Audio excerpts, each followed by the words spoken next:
क्या प्यार खरीदा जा सकता है? क्या कोई ऐसा सौदा जो मजबूरी और बेबसी में किया गया हो, वो कभी एक सच्चे प्यारे रिश्ते में बदल सकता है? आज हम गौरी और कबीर की एक बहुत ही पॉपुलर ऑनलाइन कहानी में इन्हीं सवालों के जवाब ढूंढेंगे। ये एक ऐसी कहानी है जो एक बेबस लड़की की पुकार से शुरू होती है और फिर एक ऐसा मोड़ लेती है जिसकी किसी ने कल्पना भी नहीं की थी। कहानी की शुरुआत ही होती है गौरी की इस दर्द भरी लाइन से। ये सिर्फ भूख की पुकार नहीं है, ये उसकी जिंदगी की कड़वी सच्चाई है। एक ऐसी जिंदगी जहां वो अपनी ही चाची के घर में गुलाम बनकर रह रही है, भूखी प्यासी। और यही वो पल है, यही वो गुहार है जो उसकी किस्मत को हमेशा के लिए बदलने वाली है। तो सवाल ये है कि गौरी इस हाल तक पहुंची कैसे? चलिए सबसे पहले ये देखते हैं कि उसकी गुलामी भरी जिंदगी कैसी थी और वो कौन सी रात थी जब उसकी हिम्मत ने उसकी किस्मत का दरवाज़ा खटखटाया। गौरी की दुनिया सच कहें तो एक पिंजरे जैसी थी, जिसे उसकी अपनी चाची ने ही बनाया था।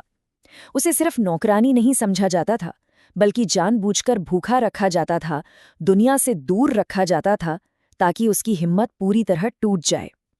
ये सिर्फ शारीरिक ही नहीं बल्कि एक मानसिक कैद थी। उसकी आज की बेबसी की जड़ें ना उसके अतीत में हैं। उसे बार बार अपनों ने ही अकेला छोड़ा।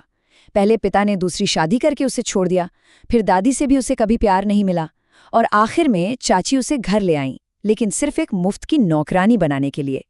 इसी अकेलेपन और धोखे ने उसे इतना कमजोर बना दिया था। और फिर एक रात भूख की पीड़ा बर्दाश्त से बाहर हो गई। गौरी ने पहली बार अपनी चाची के खिलाफ जाकर उस पार्टी में कदम रखा जहां जाना उसके लिए मना था। और वहीं उसकी बेबस आंखों की मुलाकात हुई शहर के सबसे ताकतवर शख्स कबीर सिंह से। बस यही वो एक नज़र थी जो सब कुछ बदलने वाली थी। गौरी की उस एक झलक ने कबीर सिंह पर बहुत गहरा असर डाला। वो अगले ही दिन उसके दरवाजे पर पहुंच गया, लेकिन हमदर्दी जताने नहीं। वो एक ऐसा चौंकाने वाला प्रस्ताव लेकर आया था जिसमें गौरी की जिंदगी की कीमत लगाई जानी थी। और कीमत क्या थी? 15 लाख। ये वो रकम थी जो कबीर ने गौरी की चाची और चाचा को दी, उसे अपनी पत्नी बनाने के लिए।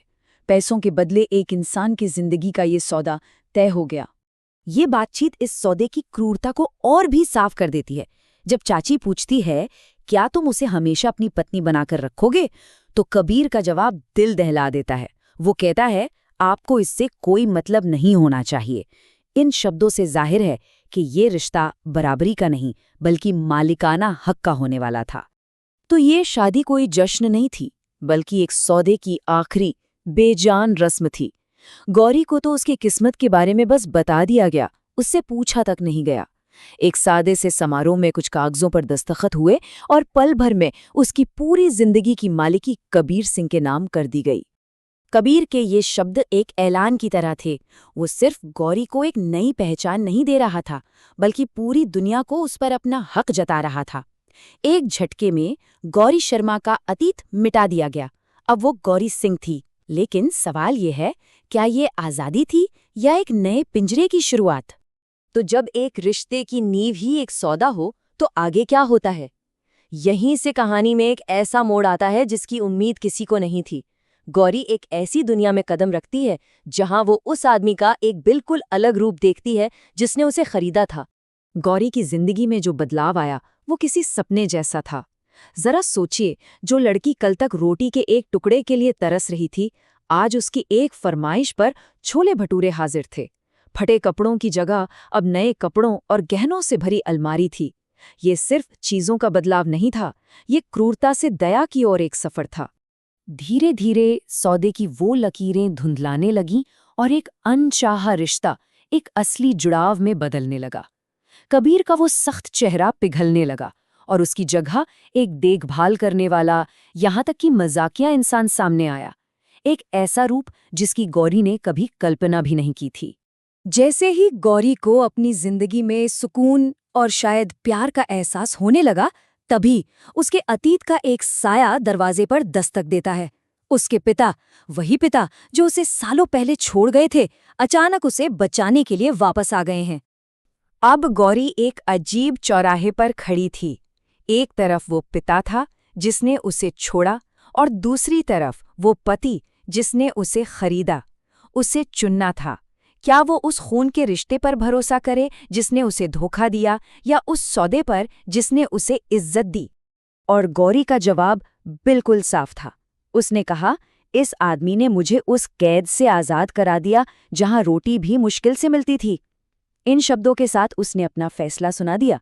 उसने कर्म को खून से ऊपर चुना, उस आदमी को चुना जिसने उसे दया दिखाई, ना कि उसे जिसने सिर्फ जन्म दिया। गौरी के इस एक फैसले ने उनके रिश्ते की सौदे वाली जंजीरें हमेशा के लिए तोड़ दी। जो एक मजबूरी का सौदा था, वो अब प्यार और वफादारी से बनी एक सच्ची साझेदारी में बदल गया। लेकिन कहानी यहाँ खत्म नहीं होती। जैसे ही एक संघर्ष सुलझता है, एक और कहीं ज्यादा रहस्यमयी संघर्ष शुरू हो जाता है। ये शब्द हवेली के बाहर खड़े एक रहस्यमयी अजनबी के हैं। उसके हाथ में गौरी के बचपन की एक तस्वीर है और उसकी आंखों में एक ऐसा राज है जो उनकी खुशियों पर ग्रहण लगा सकता है।